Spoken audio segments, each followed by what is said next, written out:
আসসালামু আলাইকুম ওয়া রাহমাতুল্লাহ। কেমন আছেন সবাই? আশা করি সকলেই ভালো আছেন। বরাবরের মতো আজও নতুন আরেকটি ওষুধের রিভিউ নিয়ে হাজির হলাম। আজকের চিকিৎসাটি খুবই গুরুত্বপূর্ণ, শিশু থেকে বৃদ্ধ সবার জন্য।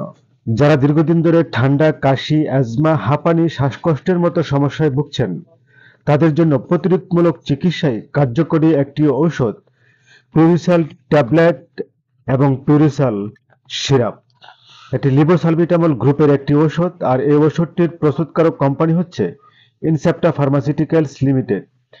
এবং পুরো ভিডিও জুড়ে আরও থাকছে পিউরিসাল ট্যাবলেট এবং সিরাপ এ দুটির কার্যকারিতা কি, বা এটি কি কি ধরনের রোগের জন্য ব্যবহার করা হয়ে থাকে, বয়সভিত্তিক ওষুধের সঠিক ডোজ, পার্শ্ব প্রতিক্রিয়া, গর্ভাবস্থায় এই ওষুধটি খাওয়া যাবে কিনা, সকল বিষয়ে পূর্ণ ধারণা পেতে ধৈর্য সহকারে পুরো ভিডিওটি দেখার অনুরোধ রইল। ভিডিওটি কেউ টেনে টেনে দেখবেন না, তাহলে কিছুই বুঝতে পারবেন না, এতে পরবর্তী সমস্যার কারণ হতে পারে। তো চলুন দর্শক, মূল আলোচনায় যাওয়া যাক। পিউরিসাল ট্যাবলেট এবং সিরাপ এটি কি কি ধরনের রোগের জন্য ব্যবহার করা হয়ে থাকে চলুন জেনে নিই। সর্দিজনিত কারণে শ্বাসকষ্ট, কাশি, বুকে ব্যথা, হুইজিং অর্থাৎ শ্বাস নেওয়ার সময় বা ছাড়ার সময় বাঁশির মতো শব্দ হওয়া, উদ্বেগ, অবসাদ, গোড়ালি ফোলা, জ্বর, ঠান্ডা লাগা, নাক দিয়ে পানি পড়া, নিঃশ্বাস নিতে সমস্যা হওয়া, অ্যাজমা, হাঁপানি ইত্যাদি এই ধরনের সমস্যার ক্ষেত্রে পিউরিসাল ট্যাবলেট এবং সিরাপ বিশেষভাবে নির্দেশিত। তো এখন জানবো পিউরিসাল সিরাপ এবং ট্যাবলেটটির মাত্রা ও সঠিক সেবন বিধি।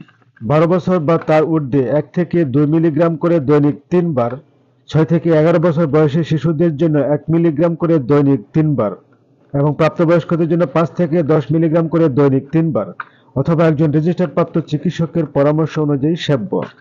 লিবোসালবিটামল ওষুধটির কিছু পার্শ্ব প্রতিক্রিয়া যেমন হাইপোক্যালসেমিয়া, অনিয়মিত হৃদস্পন্দন, মাংসপেশির সংকোচন, বমি বমি বা বমি ইত্যাদি এই ধরনের সমস্যা দেখা দিতে পারে। গর্ভাবস্থায় পিউরিসাল ট্যাবলেটটি সেবনে অবশ্যই একজন চিকিৎসকের পরামর্শই কেবল সেবন করতে হবে। দর্শক, এই ছিল আজকের মতো। চিকিৎসা সংক্রান্ত যে কোনো তথ্য অথবা আপনার পছন্দের যে কোনো ওষুধের রিভিউ পেতে নিচে কমেন্টস করুন, এবং পরবর্তী চিকিৎসা ও স্বাস্থ্য বিষয়ক ভিডিওর যে কোনো আপডেট সবার আগে পেতে চ্যানেলটিকে সাবস্ক্রাইব করে সাথেই থাকুন। ধন্যবাদ সবাইকে।